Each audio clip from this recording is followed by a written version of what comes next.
This stuff is super toxic. It's super essential that you take every precaution that you can. Actually, that camera around so you can see the awesome people that we got doing some incredible work around here. Selfless. What's up, y'all? This is Billy out in Marshall, North Carolina. No EPA required because we got some experts out here, some serious scientists that are doing yeoman's work out here at this area where it's pretty much a collection station of materials and all the people that are coming in and out of the contaminated area. Now, this place hasn't been determined as a Superfund site or anything like that, but you guys felt the need to treat it as such. Now, we got Aaron, Ursula, and Philip over here, and they are basically in charge of the decontamination system you see behind us. First of all, tell us right off the bat, Aaron, what the problem is. And, well, when I say what the problem is, obviously, a doggone hurricane came in inland, and it did a whole lot of damage, and it created a lot of things upstream. Why don't you kind of give us a synopsis of what happened and what's going on down there? Thanks. Yeah, unfortunately, the areas that were affected along the riverways specifically, there's tons of toxins and contaminated areas, specifically from industry and commercial areas that were doing business that unfortunately now is all destroyed. The critical infrastructure that they were using is now destroyed.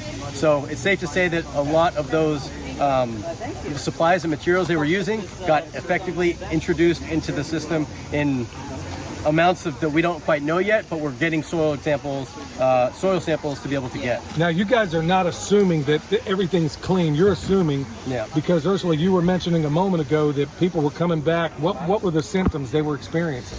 Yeah, so typically it's like skin irritation, it's lung irritation, you might have like a headache, and then just general unwellness for about a day. So we are just really setting it up so that when people come back, all of the decontamination stations essentially so people do not have to carry this over there and then further spread any sort of things, because once it dries it goes into the air and it can become actually airborne and inhaled. Now, my man Philip is also a permaculture designer. You have a local farm, and what's the name of it? It's called Green Heart Farm. A lot of folks know us because we do apples. So we do heirloom apples, no spray apples. We'll be talking after this. So while we're on this, you basically are running this decontamination station, right? That's right. Why don't you walk us through what's happening when the people are coming back and they're looking like this old boy over here? Walk me through what's happening, because I saw them spraying off tools and everything else. Yeah. So we've set up a station here. So right now we're at Nanostead. We're about half a mile away from downtown Marshall. And so we're serving as a station where we can shuttle volunteers that want to help clean up in Marshall down to downtown. And then when they come back, we've got a system to reintegrate them and help to contain as much of the contaminants that they pick up as possible. So this station right here is set up so that when we get our folks back, and we've got them decked out in PPE, we don't let them go all the way down unless they have a Tyvek suit, waterproof boots, gloves, respirator, and goggles. This stuff is super toxic. It's super essential that you take every precaution that you can. So when we get folks back here, we unload them off the trucks. We have them step up here one by one, and we have them spray off their boots. First of all, we've got boots that we're reusing, right? So the boots, we spray them off, and then we put them in a barrel over here, and we've got, I think it's Clorox. We'll let them sit there for like 10 minutes. And then we've got another sanitation for the inside as well. And then we dry them off and we reuse them. So we're trying not to produce as much waste as possible. Then we've also got a bin where we throw the Tyvek suits. I mean, people coming back, they're filthy with mud, right? They're totally contaminated. So we're throwing all that stuff away. We take the respirator filter packs off. We reuse the main mask part, but we put on new filters every time. So we're recycling as much as we can. Then when people step onto here, we've got cinder blocks down. We've got some fabric to kind of retain the water. And then we've got, I think this is 3-4 gravel in here. We've got charcoal in here. We've got sand in here. Then we've got an overflow system, right? So this overflow system, you can't really see it, but it's got a channel that kind of starts right here and it runs down. And it runs down into a collection culvert that goes back into our current system, right? We've got a sewer cap right there. So in this drain right here, we've got charcoal down, we've got 3-4 gravel, we've got pea gravel, then we've got wood chips and sawdust. That's currently what we have. The system's kind of inverted on what we ideally want it to be, so this is just like this is 1 week in, right? This is the system we created. We're going to keep tweaking it, keep making it better. But that's basically what we got going on right now. It doesn't just stop here, okay? They could have just left this system the way it is and be probably pretty doggone cool. But you guys are basic. I mean, we're talking to legit scientists here, y'all. We'll get to that in a minute.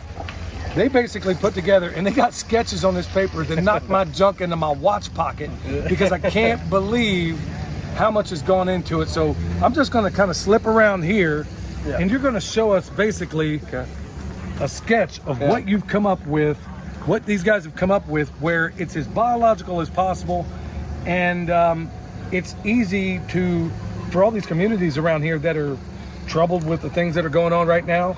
This is basically a system that is transferable. Exactly. So walk us through this. So, and just to carry on to that point, one of the main things that I want to say to everyone is that the mud being toxic, Ursula and I have put out a few different public service announcements on our own channel as well, just to inform the public on day 2, because we knew after all the contaminants and toxins that got in this system, we need to protect our communities, we need to protect our people. So we're going to be making a system that is replicatable and transferable to anyone in the local area that's affected. So number 1 here, as Philip was saying, you start with the raw materials needed in this order. You start with the large particles to the smallest ones. First one's going to be 3/4 wash rock, as far as 3/4 inch rock. Pretty standard, everyone can get it. Then you go to pea gravel, ideally. Then you go to wood chips if you can get it. Then to sawdust for the smaller. Then you got the sand, and then the charcoal. The most important ones here, if you have limited resources, is going to be number 1, number 2, and number 5, the 3 most readily available things. If you can get it, burn some wood and start getting that charcoal though, because that charcoal is the micronic filter. That is the most important stage for the first stage of filtration. As Philip had over here that you saw in the video, this is the cinder block design. As you can see in number 1, the water flow goes down gravitationally. 1 through 6 matches with materials that are needed.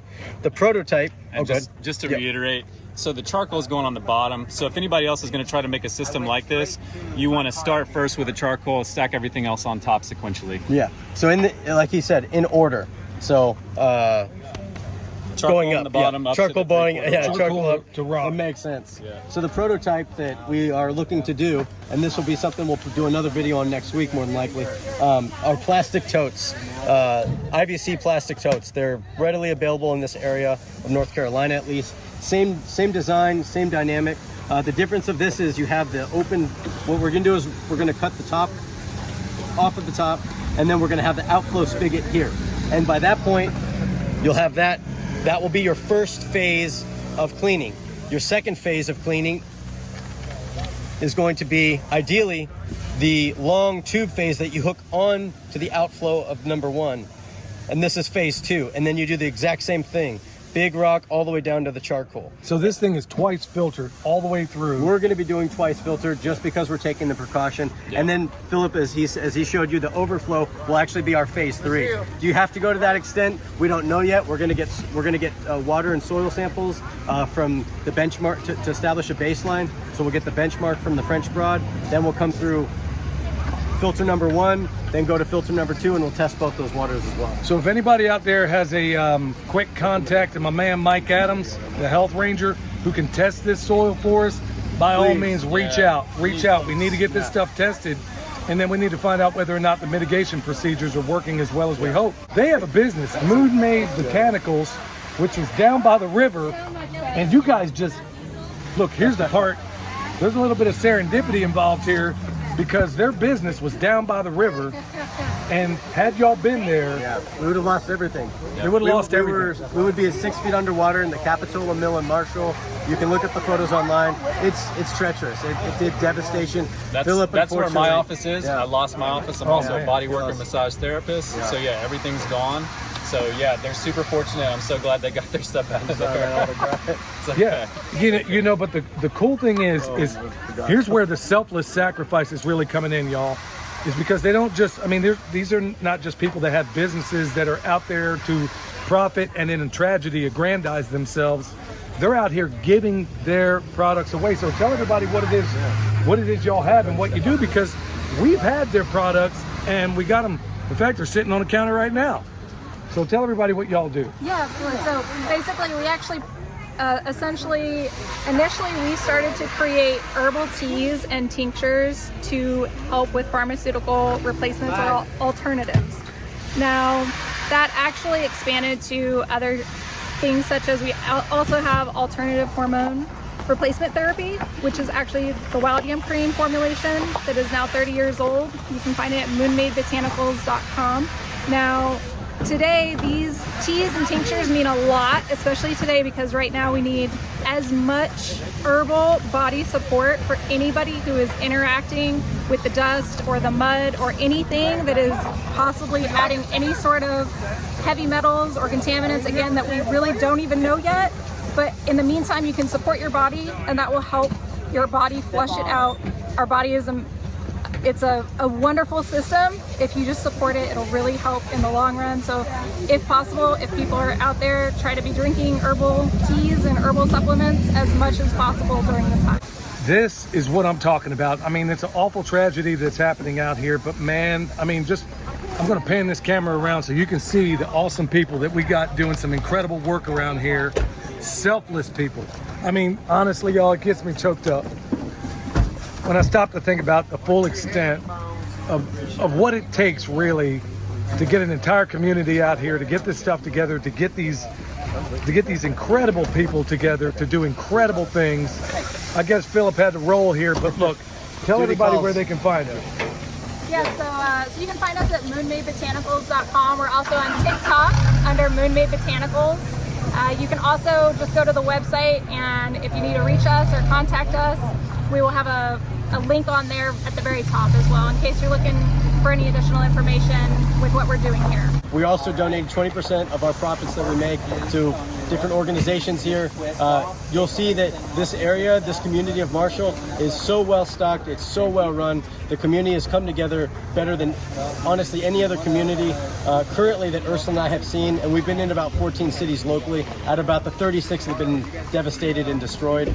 So we're going to try to, Ursula and I are going on, doing more PSAs, trying to carry what Marshall has done so beautifully and share that with everyone else on how to do it, how to decontaminate. None of us are at zero exposure, including, you know, our friends here. They are here up, boots on the ground. They're breathing in the dust just with us in the mud. So this isn't about zero contamination possibility. It's limiting your contamination and your exposure, and then ideally protecting yourself, detoxification. And that's where we'll really come in. No EPA required. All right, y'all, thank you so much for checking them out. Go check them out. Check out their business. Check them out online. Check them out on TikTok. You're going to be so glad you did. All right, y'all, we'll see you next time. Stay alert. Stay alive.